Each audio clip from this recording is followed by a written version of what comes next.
ജയ് സറാം. പുണ്യാത്മാക്കളെ സാദര പ്രണാമം. ഇന്ന് 1201 കർക്കിടകം 15 2026 ജൂലൈ 31 വെള്ളിയാഴ്ച. ഇന്ന് 532 വരികളാണ് ചർച്ച ചെയ്യുന്നത്. ബാലി സുഗ്രീവ യുദ്ധം, ബാലി വധം, താരോപദേശം, സുഗ്രീവ രാജ്യാഭിഷേകം, ഇത്രയും ഭാഗങ്ങളാണ് ഇന്ന് ചർച്ച ചെയ്യുന്നത്. കഴിഞ്ഞ ദിവസം നമ്മൾ കണ്ടത് സുഗ്രീവ സ്തുതിയാണ്. സുഗ്രീവൻ ശ്രീരാമനെ സ്തുതിക്കുന്നത്, ശ്രീരാമൻ ആരാണ് എന്ന് മനസ്സിലാക്കിയിട്ട് ഭഗവാനെ സ്തുതിച്ചുകൊണ്ട് നിൽക്കുകയും കാര്യസിദ്ധിക്ക് വേണ്ടിയിട്ട് സുഗ്രീവനെ മായയിൽ മോഹിപ്പിക്കണമെന്ന് ശ്രീരാമൻ തീരുമാനിക്കുന്നതുമാണ് നമ്മൾ കണ്ടത്. അതിനുശേഷം സുഗ്രീവൻ ശ്രീരാമനെ സ്തുതിച്ചുകൊണ്ട് തനിക്ക് മോക്ഷം മാത്രം മതി, പുത്രധാരാർത്ഥികളൊന്നും വേണ്ട, രാജ്യം വേണ്ട, സമ്പത്ത് വേണ്ട എന്നൊക്കെ പറഞ്ഞപ്പോൾ പുഞ്ചിരിച്ചുകൊണ്ട് ശ്രീരാമൻ സുഗ്രീവനോട് പറയുന്നു, സത്യമത്രേ നീ പറഞ്ഞതെടോ സഖേ, നീ പറഞ്ഞതൊക്കെ സത്യം തന്നെ. പക്ഷേ ബാലിയെ ചെന്ന് വിളിക്കുക യുദ്ധത്തിന്, കാലം കളയരുതേതുമിനിയടോ. സുഗ്രീവ, നീ പറഞ്ഞതൊക്കെ ശരി തന്നെ, ഇതെല്ലാം ശരിയാണ്, പരമാത്മാവാണ്, ചൈതന്യമാണ്, മോക്ഷമാണ്, ഒക്കെ ശരി തന്നെ. പക്ഷേ നീ ചെയ്യേണ്ടത് കാലം കളയാതെ ശത്രുവായ നിന്റെ ബാലിയെ യുദ്ധത്തിന് വേണ്ടി വിളിച്ചു കൊണ്ടുവരിക. ഞാൻ ബാലിയെ വധിച്ച് രാജസിംഹാസനം നിനക്ക് തരും, അതിൽ യാതൊരു തർക്കവും വേണ്ട എന്ന് പറയുന്നു. സുഗ്രീവൻ ഭഗവാന്റെ വാക്കുകളെ പൂർണ്ണ വിശ്വാസത്തോടുകൂടി സ്വീകരിച്ച് ശത്രുവായ ബാലിയോട് യുദ്ധത്തിന് പുറപ്പെട്ടു. മന്ത്രിമാരും രാമലക്ഷ്മണന്മാരും സുഗ്രീവനെ അനുഗമിച്ചു. സുഗ്രീവൻ കിഷ്കിന്ധ രാജധാനിയുടെ ഗോപുരവാതിൽക്കൽ ചെന്ന് ബാലിയെ പോരിന് വിളിച്ചു. ഇത് കേട്ടിട്ട് ക്രുദ്ധനായ ബാലി അലറി വിളിച്ചു വന്നു. രണ്ടുപേരും മുഷ്ടി ചുരുട്ടി യുദ്ധം ആരംഭിച്ചു. ഘോരമായ യുദ്ധത്തിൽ രണ്ടുപേരും രക്തം പുരണ്ട് രക്തത്തിൽ കുളിച്ചു. ഇത് കണ്ടു നിൽക്കുന്നവർക്ക് ഇതിൽ ബാലി ഏതാണ്, സുഗ്രീവൻ ഏതാണ് എന്ന് പോലും തിരിച്ചറിയാത്ത വിധം യുദ്ധം അതീവ രൂക്ഷമാവുകയും രണ്ടുപേരും രക്തത്തിൽ കുളിക്കുകയും ഒക്കെ ചെയ്തു.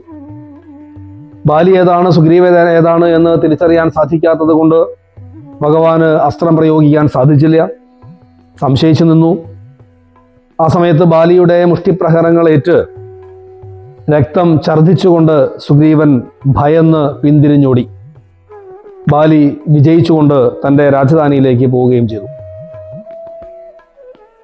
സുഗ്രീവനാകട്ടെ ശ്രീരാമന്റെ സമീപത്ത് ചെന്ന് ദേഷ്യത്തോടുകൂടി പരവശതയോടുകൂടിയിട്ട് ഭഗവാനോട് പറയുന്നു, ശത്രുവിനെ കൊണ്ട് കൊല്ലിക്കയോ, തവ ചിത്തത്തിൽ ഓർത്തതറിഞ്ഞില്ല ഞാനയ്യോ. എൻ്റെ ശത്രുവിനെ കൊണ്ട് എന്നെ കൊല്ലുവാൻ വേണ്ടിയാണ് നീ വന്നത് എന്ന് എനിക്ക് മനസ്സിലായില്ലായിരുന്നു, അത് ഞാൻ പ്രതീക്ഷിച്ചില്ല.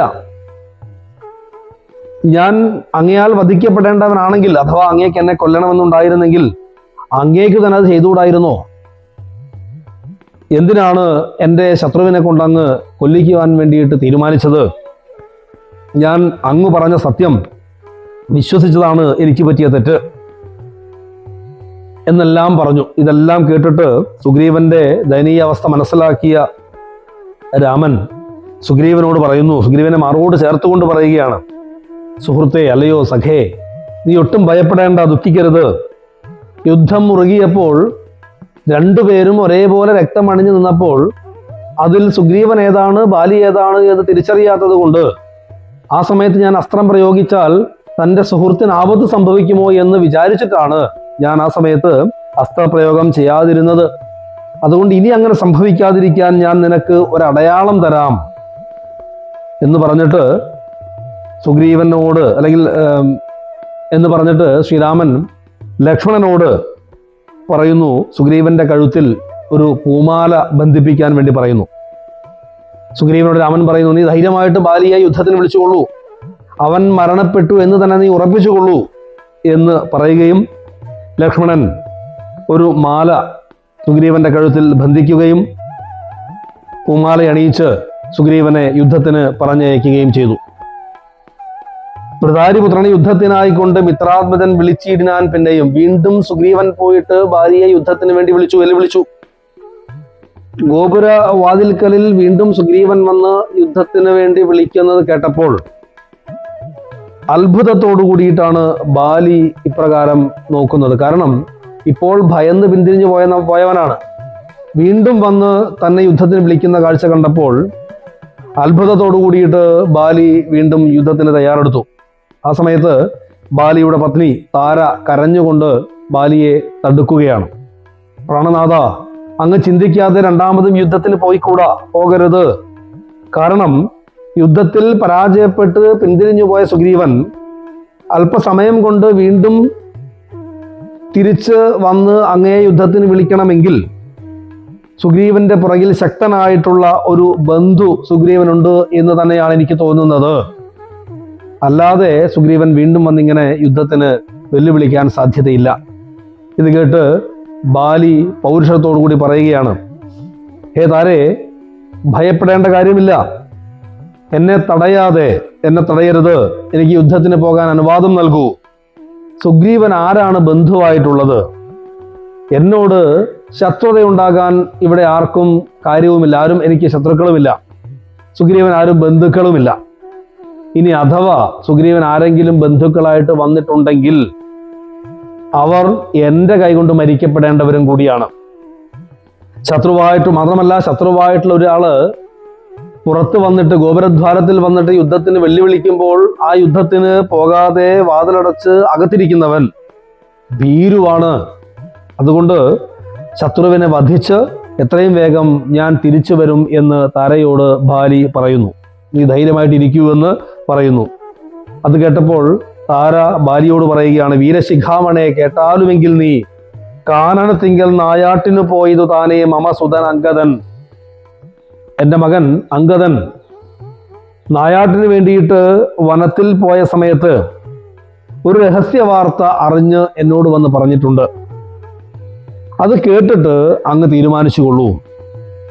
ആ വാർത്ത ഇതാണ്: അയോധ്യാധിപനായ ദശരഥന്റെ മകൻ ശ്രീരാമൻ അനുജനായ ലക്ഷ്മണനോടും പത്നിയായ സീതയോടുമൊപ്പം വനവാസത്തിന് വന്നിരുന്നുവെന്നും അവിടെ വെച്ച് സീതയെ രാവണൻ അപഹരിച്ചുവെന്നും സീതയെ അന്വേഷിച്ചുകൊണ്ട് ശ്രീരാമ ലക്ഷ്മണാദികൾ വനത്തിലൂടെ സഞ്ചരിക്കുന്ന സമയത്ത് സുഗ്രീവനെ കണ്ടുമുട്ടുകയും സുഗ്രീവനുമായിട്ട് അവർ സഖ്യം ചെയ്തിട്ടുണ്ട് എന്നും കേട്ടിരിക്കുന്നു. ആ സഖ്യമനുസരിച്ച് ശ്രീരാമ ലക്ഷ്മണന്മാർ സുഗ്രീവനെ സഹായിക്കുകയും അങ്ങയെ വധിക്കാൻ വേണ്ടിയിട്ടുള്ള പദ്ധതികൾ അവർ ആസൂത്രണം ചെയ്തിട്ടുണ്ട് എന്നും ഞാൻ അറിഞ്ഞിട്ടുണ്ട്. അപ്രകാരത്തിൽ അങ്ങയെ വധിച്ച് സുഗ്രീവന്റെ രാജ്യത്തെ തിരിച്ചു കൊടുക്കുകയാണ് എങ്കിൽ സുഗ്രീവന്റെ സഹായത്തോടു കൂടിയിട്ട് രാവണനെ വധിച്ച് സീതാദേവിയെ സ്വീകരിക്കാൻ വേണ്ടിയിട്ടുള്ള സഖ്യമാണ് അവർ ചെയ്തിരിക്കുന്നത് എന്നതാണ് ഞാൻ കേട്ടിട്ടുള്ളത്. അതുകൊണ്ട് അല്ലയോ, അങ്ങൊരു കാര്യം ചെയ്യൂ, സുഗ്രീവനുമായുള്ള പിണക്കം ഉപേക്ഷിച്ച് അവനെ യുവരാജാവായിട്ട് വാഴിക്കുകയാണ് നല്ലത്. രാമനോട് നമുക്ക് എതിർക്കാൻ കഴിയുമെന്ന് തോന്നുന്നില്ല. അതുകൊണ്ട് രാമനെ തന്നെ ശരണം പ്രാപിച്ച് നമ്മുടെ കുലത്തെയും എന്നെയും നമ്മുടെ മകനെയും ഒക്കെ അങ്ങ് സംരക്ഷിച്ചാലും എന്ന് താര ബാലിയോട് പറയുന്നു. ഇപ്രകാരം താര ബാലിയുടെ കാലും പിടിച്ച് കരയുകയാണ്, യുദ്ധത്തിന് പോകരുത് എന്ന് പറഞ്ഞിട്ട്. ഇത് കേട്ട് ബാലി പറയുന്നു, പ്രിയെ, നിനക്ക് ഭയം തോന്നുന്നത്, അല്ലയോ, നിനക്ക് ഭയം തോന്നാനുള്ള കാരണം സ്ത്രീ സ്വഭാവത്തിന്റെ ചാബല്യം കൊണ്ടാണ്. ഈ വിഷയങ്ങൾ കേൾക്കുമ്പോൾ ഒരു സ്ത്രീ സഹജമായിട്ടുള്ള ആ ഒരു ദുഃഖം കൊണ്ട്, അവലാതി കൊണ്ടാണ് നിനക്ക് ഭയമുണ്ടാകുന്നത്. എനിക്ക് യാതൊരു തരത്തിലും ഭയമില്ല. കാരണം രാമലക്ഷ്മണന്മാരെ എനിക്കറിയാം. ഭൂമിയുടെ ഭാരം തീർക്കുവാൻ വേണ്ടിയിട്ട് സാക്ഷാൽ മഹാവിഷ്ണു തന്നെ അവതരിച്ചിട്ടുള്ളവരാണ് ഈ രാമലക്ഷ്മണന്മാർ എന്ന്, ദിവ്യപുരുഷനാണ് രാമനെന്ന്, നാരായണനാണ് രാമനെന്ന് ഞാൻ മുമ്പേ തന്നെ കേട്ടിട്ടുണ്ട്. ഒരിക്കലും അദ്ദേഹത്തിന് യാതൊരു പക്ഷഭേദവും ഉണ്ടാവുകയില്ല. ശത്രു ആരാണെന്നോ മിത്രമാരാണെന്നോ അദ്ദേഹത്തിന് യാതൊരു ഭേദവും ഉണ്ടാവുകയില്ല. അതുമാത്രവുമല്ല, രാമൻ ഇപ്പോൾ സഹായമാണ് ആവശ്യമുള്ളത്. തൻ്റെ പത്നിയെ കണ്ടെടുക്കുവാൻ വേണ്ടിയിട്ടുള്ള സഹായമാണ് ആവശ്യമുള്ളത്. അപ്രകാരത്തിൽ രാമന് സുഗ്രീവനേക്കാൾ എന്നിൽ നിന്നാണ് സഹായം ഉണ്ടാകാൻ കാരണമായിട്ടുള്ളത്. രാമൻ എന്നെയാണ് ആശ്രയിക്കുക. അതുകൊണ്ട് മായാമനുഷ്യനായ രാമൻ എഴുന്നള്ളി വന്നിട്ടുണ്ടെങ്കിൽ അത് മഹാഭാഗ്യം തന്നെയാണ്. അദ്ദേഹത്തിൻ്റെ തൃപാദങ്ങളിൽ നമസ്കരിച്ച് ഞാൻ അദ്ദേഹത്തെ ഇങ്ങോട്ട് കൂട്ടിക്കൊണ്ടുവരിക തന്നെ ചെയ്യും. സുഗ്രീവനേക്കാൾ എന്നോടാണ്, അഥവാ എന്നെ കൊണ്ടാണ് അദ്ദേഹത്തിന് കാര്യസാധ്യമുണ്ടാവുക. മാത്രമല്ല, തന്നെ ഭജിക്കുന്നവരെ ഭജിക്കുന്നവനാണ് രാമൻ എന്ന് ഞാൻ കേട്ടിട്ടുണ്ട്. ആരാണോ ഭഗവാനെ ഭജിക്കുന്നത് അവരെ ഭഗവാൻ ചേർത്ത് നിർത്തും, സ്നേഹിക്കുമെന്ന് ഞാൻ കണ്ടിട്ടുണ്ട്, കേട്ടിട്ടുണ്ട്. അതുകൊണ്ട് രാമനെ ഞാൻ ഭജിക്കുന്നുണ്ട്, രാമനെ ഞാൻ പൂജിക്കുന്നുണ്ട്, ആ രാമൻ എൻ്റെ കൂടെ തന്നെയായിരിക്കും ഉണ്ടാവുക എന്ന് ബാലി താരയോട് പറയുന്നു. അതുകൊണ്ട് നീ ദുഃഖിക്കരുത് എന്ന് പറഞ്ഞ് താരയെ ആശ്വസിപ്പിച്ച ശേഷം സുഗ്രീവനോടുള്ള യുദ്ധത്തിന് ബാലി തയ്യാറാവുന്നു. അത് കണ്ട് കണ്ണുനീർ വാർത്തുകൊണ്ട് താര തൻ്റെ ഗൃഹാന്തരഭാഗത്തേക്ക് പോയി. പിന്നീട് ബാലി സുഗ്രീവ യുദ്ധമാണ് നടക്കുന്നത്. പല്ലും കടിച്ചലറിക്കൊണ്ട് ബാലിയും നില്ലു നനഞ്ഞൊരു നേരം തഥാ ദൃഷ്ടികൾ കൊണ്ട് താടിച്ചതു ബാലിയെ. രുഷ്ടനാം ബാലി സുഗ്രീവനെയും തഥാ അവർ തമ്മിലുള്ള യുദ്ധം നല്ല രീതിയിൽ രാമായണത്തിൽ വർണ്ണിച്ചിരിക്കുന്നു.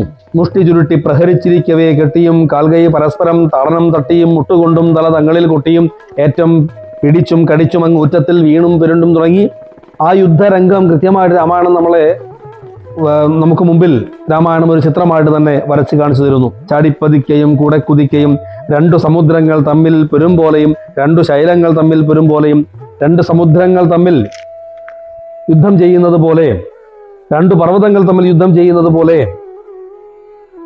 തമ്മിൽ അവർ പോരാടിക്കൊണ്ടിരിക്കുന്നു. പരസ്പരം മുഷ്ടി ചുരുട്ടി ഇടിക്കുക, കൈകാലുകൾ തമ്മിലടിക്കുക, തലകൾ തമ്മിൽ കൊട്ടുക, ചാടിപ്പതിക്കുക, കുതിക്കുക, കടിക്കുക, മാന്തുക തുടങ്ങി ആ യുദ്ധം അതിഭയങ്കരമായി തീർന്നു. സുഗ്രീവൻ തളരുന്ന കാഴ്ച രാമൻ കാണുകയാണ്. ആ യുദ്ധകൗശലത്തെ കണ്ടവർ പുകഴ്ത്തുകയാണ്. അപ്രകാരം ബാലിയുടെ പ്രഹരങ്ങളേറ്റ് സുഗ്രീവൻ തളർന്ന് രക്ഷിക്കണേ എന്ന അർത്ഥത്തിൽ ഭഗവാനെ സുഗ്രീവൻ ഒന്ന് നോക്കി. രാമചന്ദ്രൻ അത് കണ്ട് വൃക്ഷത്തിന്റെ മറവിൽ നിന്നുകൊണ്ട് ഇന്ദ്രാസ്ത്രമെടുത്ത് ബാലിയുടെ മാറിടത്തെ ലക്ഷ്യമാക്കി പ്രയോഗിച്ചു. ആ അമ്പ് കൊണ്ട് ഒരലർച്ചയോടുകൂടിയിട്ട് ബാലി നിലംപതിച്ചു. അപ്പോൾ ഭൂതലമാകെ വിറച്ചു. ഹനുമാൻ ഭഗവാനെ വാഴ്ത്തി സ്തുതിച്ചു. അമ്പേറ്റ് വീണ ബാലി അല്പസമയം ബോധരഹിതനായി. അതിനുശേഷം ഉണർന്നു നോക്കിയപ്പോൾ അമ്പും വില്ലും ധരിച്ചുകൊണ്ട്, മരവുരി ധരിച്ചുകൊണ്ട്, താപസ വേഷത്തോടു കൂടിയിട്ട് അരികെ പുഞ്ചിരിച്ചുകൊണ്ട് നിൽക്കുന്ന ശ്രീരാമനെ കണ്ടു. മാറിൽ വനമാലയുമായി നിൽക്കുന്ന ശ്യാമള നിറം പൂണ്ട രാമനെയാണ് ഇവിടെ ബാലി കാണുന്നത്. ലക്ഷ്മണനും സുഗ്രീവനും രാമന്റെ ഇരുവശങ്ങളിൽ നിൽക്കുന്നതും കണ്ടു. ഇത് കണ്ട് സഹിക്കാതെ കോപം കൊണ്ട്, ദുഃഖം കൊണ്ട് പരവശനായ ബാലി രാമനെ നിന്ദിച്ചുകൊണ്ട് സംസാരിക്കുകയാണ്. എന്തു ഞാൻ ഒന്ന് നിന്നോട് പിഴച്ചതും എന്തിനെന്നെ കൊല ചെയ്തതു വെറുതെ നീ? അല്ലയോ രാമ, നിന്നോട് ഞാൻ എന്താണ് തെറ്റ് ചെയ്തത്? നീ എന്തിനാണ് എന്നെ കൊന്നത്? വ്യാജേന ചോരധർമ്മത്തെയും കൈക്കൊണ്ട് രാജധർമ്മത്തെ വെടിഞ്ഞതെന്തിങ്ങനെ? അങ്ങ് രാജാവല്ലേ, രാജധർമ്മമില്ലേ? ആ രാജധർമ്മം വെടിഞ്ഞുകൊണ്ട് ഒരു കള്ളനെ പോലെ അധർമ്മം ചെയ്തത് എന്തിനാണ്? ചിന്തിക്ക രാജകുലോത്ഭവനല്ലോ നീ. എന്തൊരു കീർത്തി ലഭിച്ചത് ഇതുകൊണ്ട്? നിനക്ക് എന്ത് കീർത്തിയാണ് ഇതുകൊണ്ട് ലഭിച്ചത്? കീർത്തിക്ക് വേണ്ടിയാണെങ്കിൽ നീ നേരെ യുദ്ധം ചെയ്യണം, ഒളിഞ്ഞു നിന്ന് യുദ്ധം ചെയ്യരുത്. വീരധർമ്മം നിരൂപിച്ച് കീർത്തിക്കെങ്കിൽ നേരെ പൊരുതു ജയിക്കണമേവനും. എന്തോന്ന് സുഗ്രീവനാൽ കൃതമായതും എന്തു മറ്റന്നാൽ കൃതമല്ലയാഞ്ഞതും? എന്താണ് സുഗ്രീവനിൽ നിന്ന് നിനക്ക് കിട്ടുന്ന സഹായം? എന്നിൽ നിന്ന് നിനക്ക് കിട്ടാത്ത സഹായം എന്താണ്? രക്ഷോവരൻ തവ പത്നിയെ കട്ട് അതിന് അർക്കാത്മജനെ ശരണമായി പ്രാപിച്ചു നിഗ്രഹിച്ചു ഭവാന എന്നാകിലോ?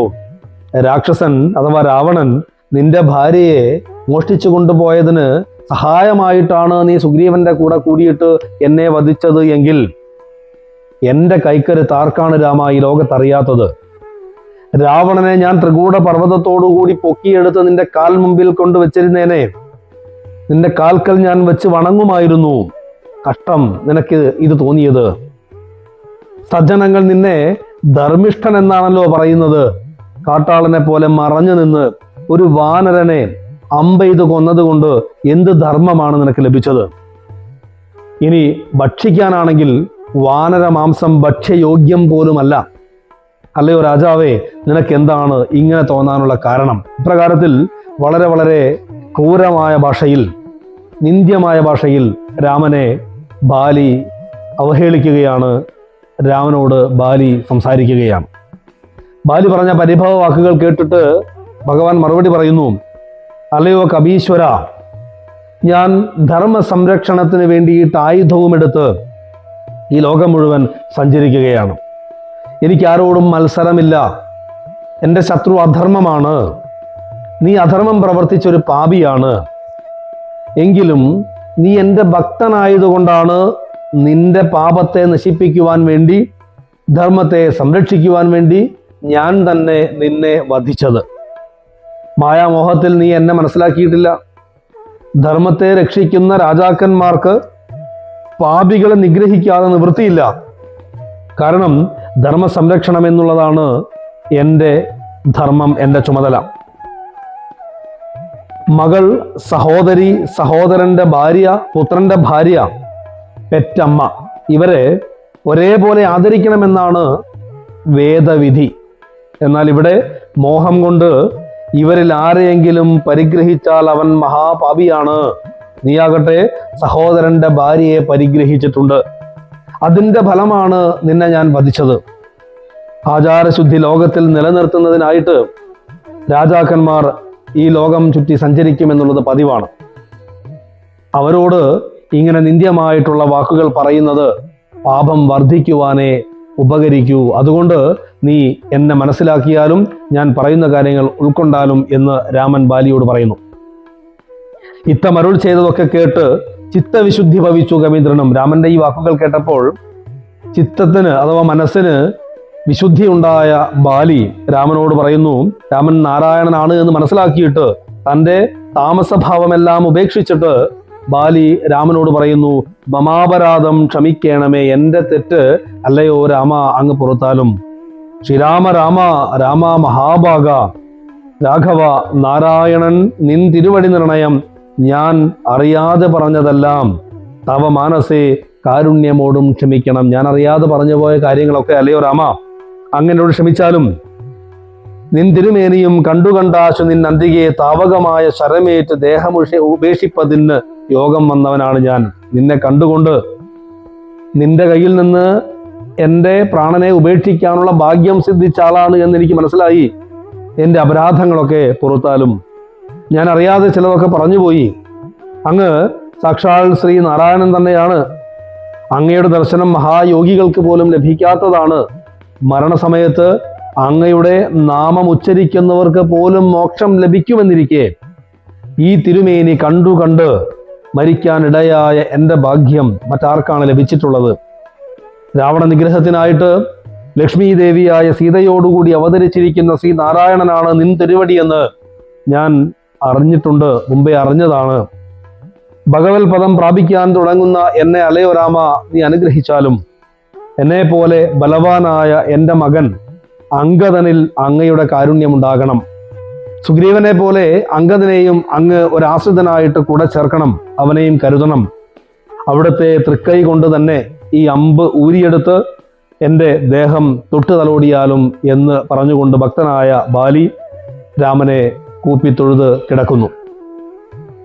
ഭഗവാൻ ഭക്തന്റെ അഭീഷ്ടമനുസരിച്ച് ബാലിയുടെ ശരീരത്തിൽ നിന്ന് ബാണം പറിച്ചു തലോടുകയും ബാലി ഭഗവാനെ ദർശിച്ചുകൊണ്ട് കണ്ടുകൊണ്ട് ആ വാനരദേഹം ഉപേക്ഷിച്ച് യോഗികൾക്ക് പോലും ലഭിക്കാത്ത പരമപദമായ ബ്രഹ്മത്തെ പ്രാപിക്കുകയും ചെയ്തു. അപ്രകാരം ബാലി രാമന്റെ അമ്പേറ്റ് മരിച്ച വൃത്താന്തം ഭയത്തോടു കൂടിയിട്ട് മറ്റ് വാനരന്മാർ താരയെ അറിയിക്കുകയാണ്. താരയോട് പറയുന്നു, കപീശ്വരനായ ബാലി രാമബാണമേറ്റ് മരണപ്പെട്ടു. അംഗദകുമാരനെ എത്രയും പെട്ടെന്ന് യുവരാജാവായിട്ട് അഭിഷേകം ചെയ്യണം, ഗോപുരവാതിലുകളെല്ലാം അടയ്ക്കണം, ശത്രുക്കൾ അകത്ത് കയറുന്നതിന് മുമ്പ് തന്നെ എന്നെല്ലാം പറയുമ്പോൾ താര ദുഃഖത്തോടുകൂടി പൊട്ടിക്കരഞ്ഞുകൊണ്ട് പറയുന്നു, എന്തിന് എനിക്കിനി പുത്രനും രാജ്യവും, എന്തിന് ഭൂതലവാസവും മേവൃത? എന്തിനാണ് എനിക്കിനി പുത്രനും രാജ്യവും ഈ ഭൂമിയിലെ വാസവും ഒക്കെ എന്തിനാണ്? ഭർത്താവ് തന്നോടുകൂടെ മടിയാതെ മൃത്യുലോകം പ്രവേശിക്കുന്നതുകൊണ്ട് ഞാൻ ഭർത്താവിൻ്റെ കൂടെ ഞാനും ഭർത്താവ് പോയ ലോകത്തേക്ക് ഞാൻ പോകാൻ തയ്യാറെടുക്കുന്നു. എനിക്ക് രാജ്യം വേണ്ട, മക്കള് വേണ്ട, യാതൊന്നും തന്നെ വേണ്ട എന്ന് പറഞ്ഞുകൊണ്ട് നെഞ്ചത്തടിച്ച് നിലവിളിച്ചുകൊണ്ട് യുദ്ധക്കളത്തിലേക്ക് താര ഓടിച്ചെല്ലുകയാണ്. അവിടെ ചോരയും പൊടിയും അണിഞ്ഞു കിടക്കുന്ന തൻ്റെ ഭർത്താവിൻ്റെ ശവശരീരം കണ്ടിട്ട് ദുഃഖിതയായി പുത്രനോടൊപ്പം ആ കാൽക്കൽ വീണ്, ശ്രീരാമന്റെ കാൽക്കൽ വീണ് കരഞ്ഞുകൊണ്ട് താര പറയുന്നു, രാമ ഒരു ശരമെയ്ത് എന്നെയും കാലപുരത്തിന് അയക്കൂ. ഭർത്താവ് എൻ്റെ വേർപാട് സഹിക്കുകയില്ല. അതുകൊണ്ട് എനിക്ക് ഭർത്താവിനോട് കൂടി അവിടെ ചെല്ലണം. എവിടെയാണോ ഭർത്താവ് പോകുന്ന ലോകം അവിടേക്ക് എനിക്ക് ചെല്ലണം. എന്നെ കാലപുരിക്ക് അയച്ചാലും എന്ന് പറയുന്നു. അങ്ങനെ എന്നെ ഭർത്താവിനോട് കൂടെ അയക്കുകയാണെങ്കിൽ രാമ, നിനക്ക് കന്യാദാനം ചെയ്ത പുണ്യം ലഭിക്കും. ഭാര്യയെ പിരിഞ്ഞാലുള്ള ദുഃഖം നിനക്ക് അനുഭവമാണല്ലോ. അതുകൊണ്ട് സുഗ്രീവ, നീ നിന്റെ ഭാര്യയോടൊത്ത് സുഖമായിട്ട് ജീവിക്കൂ എന്ന് താര പറയുന്നു. ഇപ്രകാരം പറഞ്ഞ് കരയുന്ന താരയോട് ശ്രീരാമൻ മഹത്തരമായിട്ടുള്ള താരോപദേശം നൽകുകയാണ്. ഈ താരോപദേശം നേരത്തെ മുൻപ് സൂചിപ്പിച്ചതുപോലെ, ലക്ഷ്മണോപദേശമൊക്കെ സൂചിപ്പിച്ചതുപോലെ, ഒരു മനുഷ്യ ജീവിതത്തിൽ അത്യാവശ്യമായിട്ട് നാം മനസ്സിലാക്കി വെക്കേണ്ടതായിട്ടുള്ള ഒരു തത്വബോധമാണ് ഈ താരോപദേശം. വിസ്തരിച്ച് പറയുക ഈ ഒരു സാഹചര്യത്തിൽ സാധ്യമല്ല എങ്കിലും അതിൻ്റെ പ്രധാനമായിട്ടുള്ള കാതൽ മാത്രമാണ് ഇവിടെ സൂചിപ്പിക്കുന്നത്. താരയോട് ശ്രീരാമൻ പറയുകയാണ്, നിന്നുടെ ഭർത്താവ് ദേഹമോ ജീവനോ, നിന്നുടെ ഭർത്താവ് ദേഹമോ ജീവനോ, ധന്യേ പരമാർത്ഥം എന്നോട് ചൊല്ലു നീ. നിന്റെ ഭർത്താവ് ഈ കിടക്കുന്ന ദേഹമാണോ അതോ ജീവനാണോ?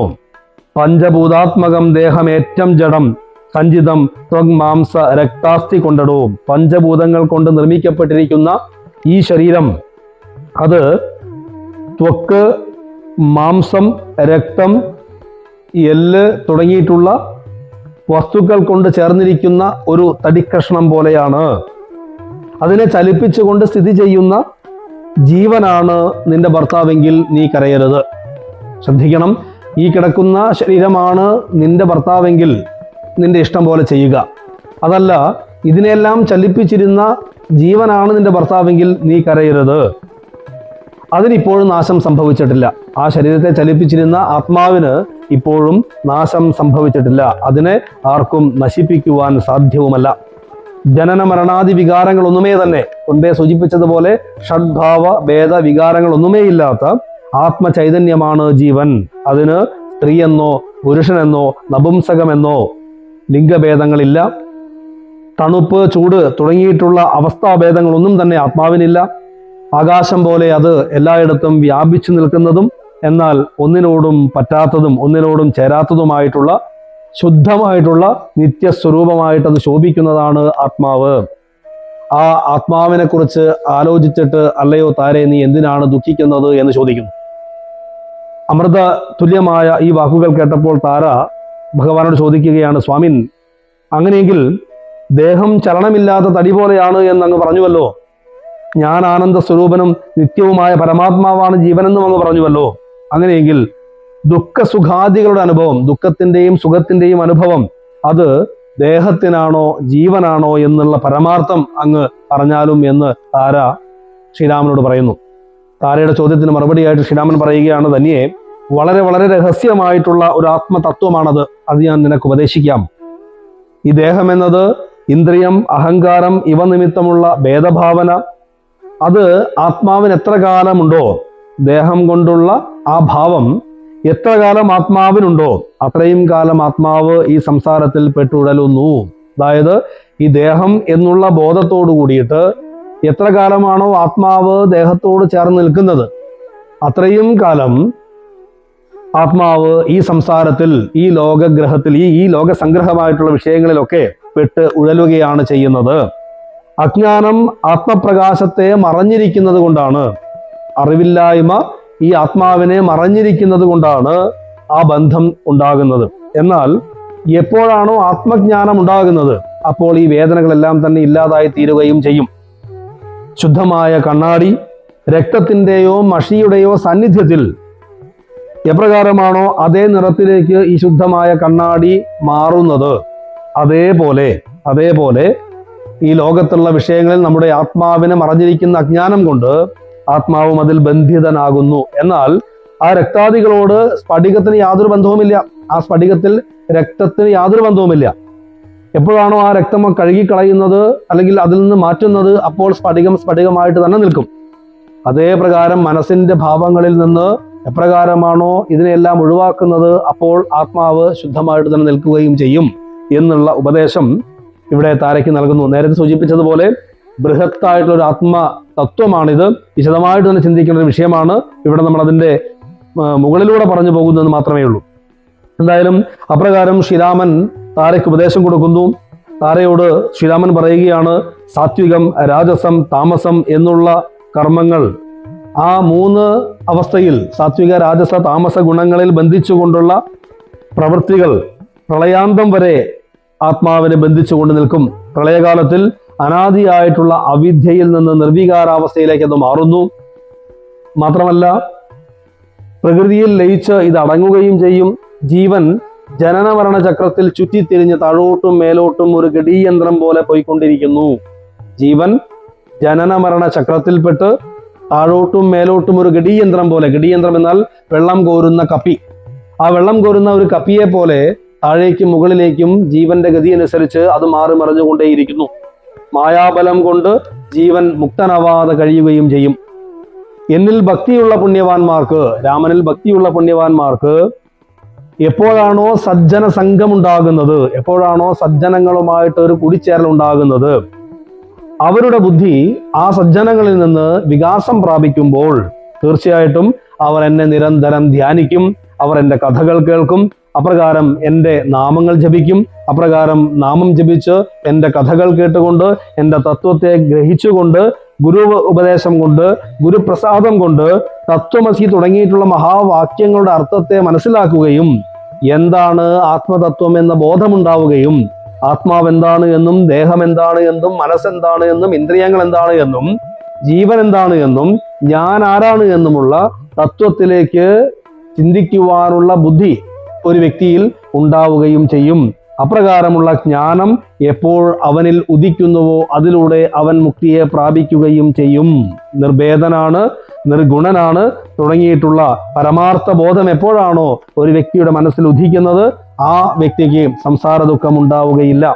അല്ലയോ താരെ, നീയും ഈ ഉപദേശത്തെ ഗ്രഹിച്ചുകൊണ്ട് ഈ മോഹങ്ങളെല്ലാം ത്യജിക്കുക. ഈ മരിച്ചിരിക്കുന്നത് നിന്റെ ഭർത്താവ് അല്ല, നിന്റെ ഭർത്താവ് ആത്മചൈതന്യമാണെന്ന ബോധം നിന്റെ ഉള്ളിൽ ഉണ്ടാകണം. നിർമ്മലമായ പരബ്രഹ്മത്തിൽ നിന്റെ മനസ്സിനെ ലയിപ്പിക്കൂ.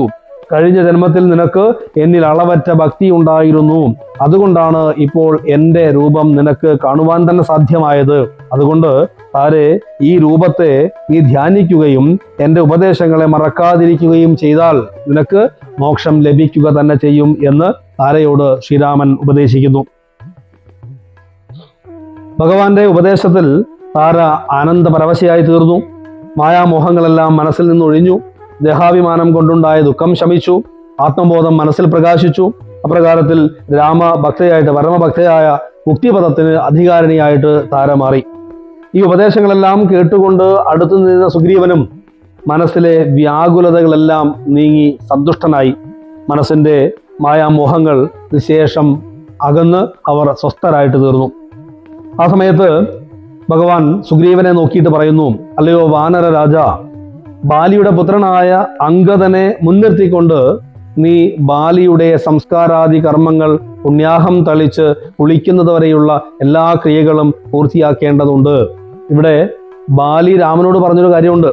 തൻ്റെ മകനെ ചേർത്ത് പിടിക്കണമെന്ന് പറഞ്ഞിട്ടുണ്ട്. അവനെ സുഗ്രീവനെ പോലെ കൂടെ കരുതണമെന്ന് പറഞ്ഞിട്ടുണ്ട്. അതുകൊണ്ട് ഇവിടെ എടുത്തു പറയുന്നു സുഗ്രീവനോട്, ബാലിയുടെ പുത്രനായ അംഗദനെ മുൻനിർത്തിക്കൊണ്ട് ബാലിയുടെ സംസ്കാര കർമ്മങ്ങളെല്ലാം ചെയ്യണം. പുണ്യാഹം, കുളി, തളിച്ചു കുളിക്കുന്നത് വരെയുള്ള എല്ലാ ക്രിയകളും, സംസ്കാരാദി ക്രിയകളൊക്കെ ഭംഗിയായിട്ട് നിർവഹിക്കണം എന്ന് പറയുന്നു. രാമന്റെ കൽപ്പനയനുസരിച്ച് സുഗ്രീവൻ സംസ്കാരാദി ക്രിയകൾക്ക് വേണ്ട കാര്യങ്ങളെല്ലാം ചെയ്തു. മന്ത്രിമാർ, പുരവാസികൾ തുടങ്ങിയിട്ടുള്ള എല്ലാവരെയും ചേർത്ത്, ബ്രാഹ്മണർ തുടങ്ങി എല്ലാവരെയും ചേർത്തുകൊണ്ട് സംസ്കാരാദി ക്രിയകളെല്ലാം നടത്തി. അതിനുശേഷം ശാസ്ത്രവിദ്യ അനുസരിച്ച് മരണാനന്തര കർമ്മങ്ങളെല്ലാം നിർവഹിച്ചതിന് ശേഷം ഭഗവാനെ വണങ്ങിക്കൊണ്ട് പറയുന്നു സുഗ്രീവൻ, നിന്തിരുവടി തന്നെ രാജാവായിരിക്കണം ഈ രാജ്യത്ത്. രാജ്യത്തെ രക്ഷിച്ചുകൊള്ളുക വേണം. ഇനി പൂജ്യനാകും നിൻ തിരുവടി സാദരം. അല്ലയോ രാമ, ഈ രാജ്യത്തെ ഇനി അങ്ങാണ് സംരക്ഷിക്കേണ്ടത്. ഈ രാജ്യം ഭരിച്ചുകൊള്ളുക. ദാസനായുള്ളോരടിയൻ ഇനി തവ ശാസനയും പരിപാലിച്ച് സന്തതം ദേവദേവേശത്തെ പാദപത്മദ്വയം സേവിച്ചുകൊള്ളുവൻ ലക്ഷ്മണനെ പോലെ. അല്ലയോ രാമ, ഈ രാജ്യം അങ്ങേക്കുള്ളതാണ്. ഞാൻ അങ്ങയുടെ ദാസനാണ്, ദാസന്റെ ദാസനാണ്. ഞാൻ ലക്ഷ്മണനെ പോലെ അങ്ങയെ സേവിച്ചുകൊണ്ട് കൂടെ വസിച്ചു കൊള്ളാം. ഈ രാജ്യം അങ്ങ് ഭരിക്കണം, അങ്ങയുടേതാണ് എന്ന് സുഗ്രീവൻ പറയുന്നു. അത് കേട്ടിട്ട് പുഞ്ചിരിച്ചുകൊണ്ട് രാമൻ സുഗ്രീവനോട് പറയുന്നു, നീ തന്നെ ഞാൻ, അതിനില്ലൊരു സംശയം. അല്ലയോ സുഗ്രീവ, നീ തന്നെയാണ് ഞാൻ, അതിൽ യാതൊരു സംശയവുമില്ല. പ്രീതനായി പോയാലും ആശു മമാജ്ഞ. അതുകൊണ്ട് എൻ്റെ ആജ്ഞ അനുസരിച്ച് സുഗ്രീവ നീ കിഷ്കിന്ധയിലേക്ക് ചെല്ലൂ. രാജ്യാധിപത്യം നിനക്കു തന്നേൻ. നീ എനിക്ക് എന്ന് പറഞ്ഞ ഈ രാജ്യം, അതിൻ്റെ ആധിപത്യം, അതിൻ്റെ അധിപതിയായിട്ട് നിന്നെ ഞാൻ കൽപ്പിക്കുന്നു. നീ പൂജ്യനായി ചെന്ന് ചെയ്യുക അഭിഷേകം. ഞാൻ ഒരു നഗരത്തിലും 14 വർഷം കഴിയുന്നതുവരെ പ്രവേശിക്കുകയില്ല. അതുകൊണ്ട് നിന്റെ അഭിഷേകത്തിന്, നിന്നെ രാജാവായിട്ട് അഭിഷേകം ചെയ്യുന്നതിന് വേണ്ടിയിട്ട് ഞാൻ ലക്ഷ്മണനെ കൂടെ അയക്കാം എന്ന് പറഞ്ഞ് ലക്ഷ്മണനെ സുഗ്രീവന്റെ കൂടെ പറഞ്ഞയക്കുന്നു. അതോടൊപ്പം പറയുകയാണ്, ബാലിയെ പോലെ പരിപാലനം ചെയ്ത് ബാലനെയും പരിപാലിച്ചു കൊള്ളുക. ഇവിടെ ബാലിക്ക് കൊടുത്ത വാക്ക് ശ്രീരാമൻ വീണ്ടും ഓർമ്മിക്കുകയാണ്. അംഗദനെ തീർച്ചയായിട്ടും നീ പരിപാലിച്ചു കൊള്ളണം. അതുവരെ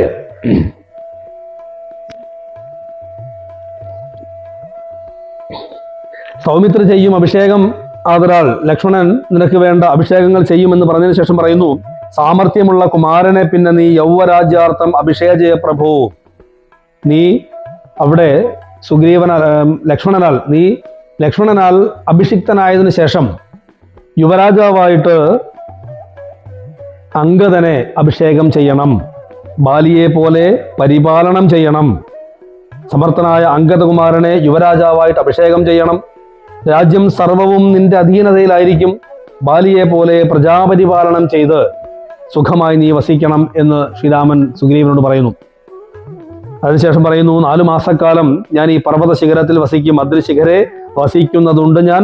അധ്യപ്രവൃത്തി ചാതുർമാസ്യമാകുലാൽ 4 മാസക്കാലം ഈ പർവ്വതത്തിന്റെ മുകളിൽ ഞാൻ വസിക്കും. വർഷകാലം കഴിഞ്ഞാൽ ഉടനെ സീതാന്വേഷണത്തിന് വേണ്ട ഏർപ്പാടുകൾ ചെയ്യണം. സീതാദേവി ഇരിക്കുന്ന സ്ഥലം കണ്ടുപിടിച്ച് വിവരം എന്നെ അറിയിക്കുകയും വേണം. അതുവരെ ഭാര്യാപുത്രാദികളോട് ഒരുമിച്ച്, ഭാര്യയോടും പുത്രന്മാരോടുമൊക്കെ ഒരുമിച്ച് രാജ്യം ഭരിച്ചുകൊണ്ട് സന്തോഷത്തോടുകൂടി വസിക്കുക എന്ന് പറഞ്ഞ് സുഗ്രീവനെ കിഷ്കിന്ധയിലേക്ക് ശ്രീരാമൻ പറഞ്ഞിറക്കുകയാണ്. അവിടെ എത്തിയ സുഗ്രീവനെ ശ്രീരാമന്റെ ആജ്ഞയനുസരിച്ച്, നിർദ്ദേശമനുസരിച്ച് ലക്ഷ്മണൻ കിഷ്കിന്ധ രാജ്യത്തിന്റെ രാജാവായിട്ട് അഭിഷേകം ചെയ്തു. രാഘവൻ തന്നോട് അനുജ്ഞയും കൈക്കൊണ്ട് വേഗേന സൗമിത്രി ലക്ഷ്മണൻ അവിടെ ചെന്ന് ഈ ക്രിയകളെല്ലാം ചെയ്ത് തിരിച്ച് രാമന്റെ സമീപത്തേക്ക് തന്നെ എത്തിച്ചേർന്നു.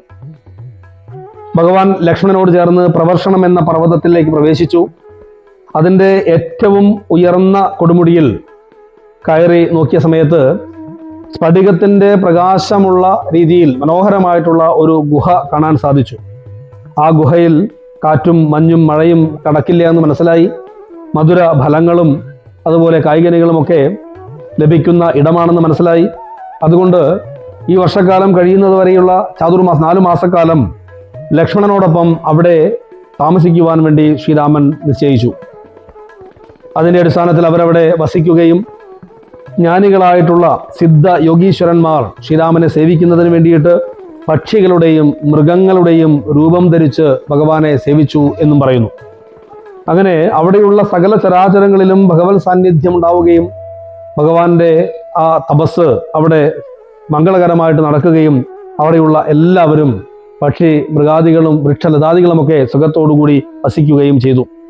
അങ്ങനെ ഭഗവാൻ അവിടെ ധ്യാനിക്കുന്ന സമയത്ത് ഒരിക്കൽ ധ്യാനത്തിൽ നിന്ന് ഉണർന്ന് ഏകാന്തമായിട്ട് ശ്രീരാമൻ ഇങ്ങനെ ഇരിക്കുന്ന സമയത്ത് ലക്ഷ്മണൻ ഭഗവാന്റെ തൃപാദങ്ങൾ വണങ്ങി ആകാംക്ഷയോടുകൂടി ചോദിക്കുന്നു, ത്രൈലോക്യനാഥനായ ഭഗവാനെ ശ്രീരാമ, വർണ്ണാശ്രമധർമ്മങ്ങൾ പാലിച്ചിരിക്കുന്നവർക്ക് മോക്ഷത്തെ നൽകുന്നതിന് വേണ്ടിയിട്ടുള്ള ഭഗവത് പൂജാവിധികൾ, അതായത് ബ്രഹ്മചര്യം, ഗാർഹസ്ഥ്യം, വാനപ്രസ്ഥം, സന്യാസം എന്നീ 4 ആശ്രമങ്ങളിൽ, വർണ്ണാശ്രമധർമ്മങ്ങളിൽ അത് പാലിച്ചിരിക്കുന്ന ആളുകൾക്ക് മോക്ഷത്തെ നൽകുന്നതിന് വേണ്ടിയിട്ട് അങ്ങയുടെ പൂജാവിധികൾ എനിക്ക് വിസ്തരിച്ചറിയണം എന്ന ആഗ്രഹമുണ്ട്.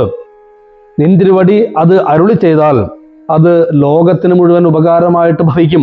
എങ്ങനെയാണ് അങ്ങയെ പൂജിക്കേണ്ടത്, എങ്ങനെയാണ് അങ്ങയെ പ്രാപിക്കേണ്ടത് എന്നുള്ള ആ തത്വം അങ്ങ് പറഞ്ഞു തരികയാണ് എങ്കിൽ ഈ ലോകത്തുള്ള എല്ലാവർക്കും അത് ഒരു ഉപകാരമായി തീരും. നാരദൻ, വ്യാസൻ, ബ്രഹ്മാവ് മുതലായിട്ടുള്ള ആളുകൾ നാരായണ പൂജ കൊണ്ടാണല്ലോ അവർ പുരുഷാർത്ഥങ്ങൾ നേടിയിട്ടുള്ളത്. അതുകൊണ്ട് അത്ര മഹാത്മ്യമുള്ള അങ്ങയുടെ പൂജാവിധികൾ ഭക്തനായ അടിയന് ഉപദേശിച്ചു നൽകണം എന്ന് ശ്രീരാമനോട് ലക്ഷ്മണൻ അഭ്യർത്ഥിക്കുന്നു.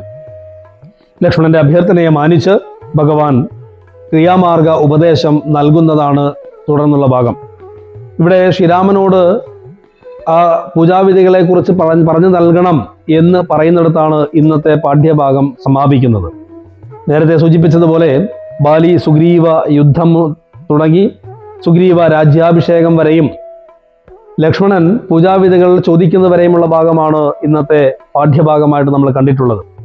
ബാലി സുഗ്രീവ യുദ്ധ സമയത്ത് എങ്ങനെയാണ് അതിൻ്റെ ആ ഒരു മനോഹാരിത, ആ യുദ്ധ അവസ്ഥകൾ എങ്ങനെയാണ് എന്നുള്ളത് കൃത്യമായിട്ട് ആ യുദ്ധക്കളത്തിൽ നമ്മൾ നിൽക്കുന്നത് പോലെ ഇവിടെ രാമായണം നമുക്ക് ആ രംഗത്തെ വർണ്ണിച്ചു തരുന്നു. അതിനുശേഷം ബാലി വധം സംഭവിക്കുമ്പോൾ ബാലി രാമനോട് ചോദിക്കുന്ന ചോദ്യങ്ങൾ ഇന്നും പലരും ശ്രീരാമനെതിരെ ഒരു വിരലായിട്ട് കാണിക്കുന്ന, ഒരു ചൂണ്ടുപടിയായിട്ട് കാണിക്കുന്ന ഒരു കാര്യമാണ്. വൃക്ഷത്തിൻ്റെ മറവിൽ നിന്നുകൊണ്ട് ബാലിയെ വധിച്ചു എന്നുള്ളത്. ശ്രീരാമൻ തന്നെ അതിന് കൃത്യമായിട്ട് മറുപടി നൽകുകയും ബാലിക്ക് അത് മനസ്സിലാവുകയും ബാലി തൻ്റെ മുമ്പിൽ നിൽക്കുന്ന ശ്രീരാമനാണെന്ന് അറിഞ്ഞുകൊണ്ട് ശ്രീരാമനിൽ നിന്നുള്ള മോക്ഷം തനിക്ക് ലഭിച്ചുവെന്ന് ഉറപ്പുവരുത്തുകയും ചെയ്യുന്നു. പിന്നീട് നമ്മൾ കണ്ടത് താരോപദേശമാണ്. താരോപദേശം സവിസ്തരം പഠിക്കേണ്ട ഒരു വിഷയമാണ്. ഇന്നത്തെ ഈ ലോകത്ത് ലൗകിക സുഖങ്ങൾക്ക് മാത്രം പ്രാധാന്യം കൊടുത്തുകൊണ്ട് ജീവിക്കുന്ന ഈ കാലഘട്ടത്തിൽ എന്താണ് ആത്മതത്വം എന്നുള്ള ഉപദേശം താരയ്ക്ക് ശ്രീരാമൻ നൽകുന്നു. അത് ഓരോ വരികളും കീറിമുറിച്ച് വിശകലനം ചെയ്ത് പഠിച്ചാൽ തീർച്ചയായിട്ടും മനുഷ്യൻ്റെ ഇന്നത്തെ ദുഃഖങ്ങൾക്കുള്ള ഒരു പരിഹാരം അതിനകത്ത് തീർച്ചയായിട്ടും നമുക്ക് കാണാൻ സാധിക്കും. അത്തരത്തിൽ താരയെ സവിസ്തരം ഉപദേശിച്ചുകൊണ്ട് ശ്രീരാമൻ താരയെ ഏറ്റവും ഉന്നതമായിട്ടുള്ള മോക്ഷപഥത്തിലേക്ക് എത്താൻ അധികാരിണിയാക്കി തീർത്തു. പിന്നീട് സുഗ്രീവനെ രാജ്യാഭിഷേകം നൽകുന്നു. സുഗ്രീവൻ അതിനു മുമ്പ് ശ്രീരാമനിൽ നിന്നും ലഭിച്ച ഉപദേശങ്ങൾ കൊണ്ട് സമ്പന്നനായി തീർന്ന സുഗ്രീവൻ തൻ്റെ രാജ്യം ശ്രീരാമനിൽ സമർപ്പിക്കുകയാണ്. ഈ രാജ്യം അങ്ങേക്കുള്ളതാണ് എന്ന് പറയുകയാണ്. രാമൻ പറയുന്നു, 14 വർഷം ഞാൻ ഒരു നഗരങ്ങളിലും ചെല്ലുകയില്ല. ഈ രാജ്യം ഭഗവാന്റേതാണ് എന്ന് സുഗ്രീവൻ പറഞ്ഞപ്പോൾ ഭഗവാൻ പറയുന്നത്, ഞാൻ തന്നെ നീയും ഞാനും ഒന്ന് തന്നെയാണ്. ഇതിനു മുമ്പ് രാമൻ പറഞ്ഞു, തത്വമസ്യാദി മഹാവാക്യാർത്ഥം കൊണ്ട് എന്നെ അറിയാമെന്ന് പറഞ്ഞു. തത്വമസി എന്ന് പറയുന്നത് തത് ത്വം അസി, അത് നീ തന്നെയാണ് എന്നുള്ളതാണ്. അതാണ് ഇവിടെ സുഗ്രീവനോട് രാമൻ പറയുന്നത്, അത് നീ തന്നെയാണ്, ഞാൻ തന്നെയാണ് നീ എന്നത്. ഞാൻ തന്നെയാണ് നീ എന്ന് ഇവിടെ രാമൻ സുഗ്രീവനോട് പറയുമ്പോൾ രാമന്റെ മഹത്തരമായിട്ടുള്ള ആ തത്വചിന്തയിലേക്ക് സുഗ്രീവൻ എത്തിച്ചേർന്നത് കൊണ്ടാണ് രാമൻ സുഗ്രീവനോട് നീ തന്നെ ഞാൻ എന്ന് പറയുന്നത്. ആ തത്വമസി എന്നുള്ള മഹത്തരമായിട്ടുള്ള വാക്യാർത്ഥത്തിന്റെ ബോധതലത്തിലേക്ക് സുഗ്രീവൻ വളർന്നത് കൊണ്ട് രാമൻ സുഗ്രീവനോട് പറയുന്നു, നീയാണ് രാജ്യം ഭരിക്കേണ്ടത്. കാരണം നീ എനിക്ക് തന്ന രാജ്യം ഞാനെന്നോ നീയെന്നോ രണ്ടില്ല. ഞാൻ തന്നെയാണ് നീ എന്നുള്ളത് കൊണ്ട് ഞാൻ ഭരിക്കുന്നതും നീ ഭരിക്കുന്നതും ഒരുപോലെയാണ്. നിന്നെ രാജാവായിട്ട് അഭിഷേകം ചെയ്യാൻ വേണ്ടിയിട്ട് ലക്ഷ്മണനെ നിന്നെ രാജാവായിട്ട് അഭിഷേകം ചെയ്യുന്നതിന് വേണ്ടിയിട്ട് ലക്ഷ്മണനെ ഞാൻ കൂടെ അയക്കാം. നീ പോയിട്ട് സുഖമായിട്ട് രാജ്യം ഭരിക്കുക. മാത്രമല്ല ബാലി എന്നോട് ആവശ്യപ്പെട്ടൊരു കാര്യം അംഗദനെ സുഗ്രീവനെ ചേർത്ത് പിടിക്കുന്നത് പോലെ ചേർത്ത് പിടിക്കണമെന്നാണ്. അതുകൊണ്ട് അംഗദനെ യുവരാജാവായിട്ട് വഴിക്കണം, അവനെ പരിപാലിച്ചു കൊള്ളണം, ഈ രാജ്യം കിഷ്കിന്ധ രാജ്യം സംരക്ഷിക്കണം എന്നെല്ലാം പറഞ്ഞുകൊണ്ട് സുഗ്രീവനെ പറഞ്ഞയക്കുന്നു. ലക്ഷ്മണൻ കൂടെ ചെല്ലുകയും കിഷ്കിന്ധ രാജ്യത്ത് എത്തിച്ചേർന്ന് സുഗ്രീവൻ അഭിഷേകം ചെയ്ത് ലക്ഷ്മണൻ തിരികെ ശ്രീരാമന്റെ സമീപത്തേക്ക് എത്തിച്ചേരുകയും ചെയ്യുന്നു. തിരിച്ച് അവിടെ എത്തിയ ലക്ഷ്മണനും ശ്രീരാമനും ആ ഋഷ്യമുഖാതലത്തിൽ പ്രവർഷണം എന്ന ഒരു പർവ്വതത്തിലേക്ക് പ്രവേശിച്ചു. അതിൻ്റെ ഏറ്റവും ഉയർന്ന ഭാഗത്തെത്തിയ സമയത്ത് അതിമനോഹരമായിട്ടുള്ള ഒരു ഗുഹ കണ്ടു. അവിടെ മഴയും മഞ്ഞും വെയിലുമൊന്നും കൊള്ളാത്ത ഒരു ഗുഹയാണെന്ന് മനസ്സിലായി. എല്ലാവിധത്തിലുള്ള പക്ഷി മൃഗാദികളും അതുപോലെ തന്നെ സസ്യലതാദികളും പഴങ്ങളും കായ്കനികളും ഒക്കെ കൊണ്ട് മനോഹരമായിട്ടുള്ള അവിടെ വസിക്കുവാൻ വേണ്ടി ചാതുർമാസ്യം വർഷക്കാലം 4 മാസം താമസിക്കാൻ വേണ്ടിയിട്ട് ശ്രീരാമൻ തീരുമാനിച്ചു. സിദ്ധന്മാരും യോഗീശ്വരന്മാരും ഒക്കെ പക്ഷികളുടെ രൂപത്തിൽ ശ്രീരാമനെ സേവിക്കുവാൻ വേണ്ടി അവിടെ എത്തിച്ചേർന്നു. അത്തരത്തിൽ ശ്രീരാമൻ ആ ഗുഹയിൽ തപസ് ആരംഭിക്കുന്നു, ധ്യാനം ആരംഭിക്കുന്നു. ഇടയ്ക്ക് ധ്യാനത്തിൽ നിന്ന് ഉണർന്ന സമയത്ത് ലക്ഷ്മണൻ ശ്രീരാമനോട് പറയുകയാണ്, ത്രൈലോക്യനാഥനായിട്ടുള്ള ഭഗവാനെ വർണ്ണാശ്രമികളായിട്ടുള്ള ലോകർക്ക് ബ്രഹ്മചര്യം, ഗർഹസ്ഥ്യം, വാനപ്രസ്ഥം, സന്യാസം എന്നീ ചതുരാശ്രമ ധർമ്മങ്ങളിൽ ജീവിക്കുന്ന ലോകർക്ക് മോക്ഷത്തെ പ്രാപിക്കുവാൻ വേണ്ടിയിട്ട് അങ്ങയെ പൂജിക്കേണ്ടതായിട്ടുണ്ട്. നാരദൻ, വ്യാസൻ, ബ്രഹ്മദേവൻ തുടങ്ങിയിട്ടുള്ള മുനിമാരൊക്കെ അങ്ങയുടെ പൂജ കൊണ്ടാണല്ലോ, നാരായണ പൂജ കൊണ്ടാണല്ലോ സിദ്ധിയെ പ്രാപിക്കുന്നത്, പുരുഷാർത്ഥങ്ങൾ നേടുന്നത്. അതുകൊണ്ട് എനിക്കും അങ്ങയെ പൂജിക്കേണ്ട വിധിയെ മനസ്സിലാക്കേണ്ടതായിട്ടുണ്ട്. അതങ്ങ് എനിക്ക് പറഞ്ഞു തരികയാണ് എങ്കിൽ ഈ ലോകത്തുള്ള സകല ജീവരാശികൾക്കും സകല ആളുകൾക്കും അത് ഉപകാരത്തിൽ പെടുമെന്നുള്ളത് കൊണ്ട് ദയവായി അങ്ങ് ക്രിയാമാർഗത്തെ, അങ്ങയുടെ പൂജാവിധാനത്തെ ഒന്ന് വിസ്തരിച്ച് പറഞ്ഞു തന്നാലും എന്ന് പറയുന്നു.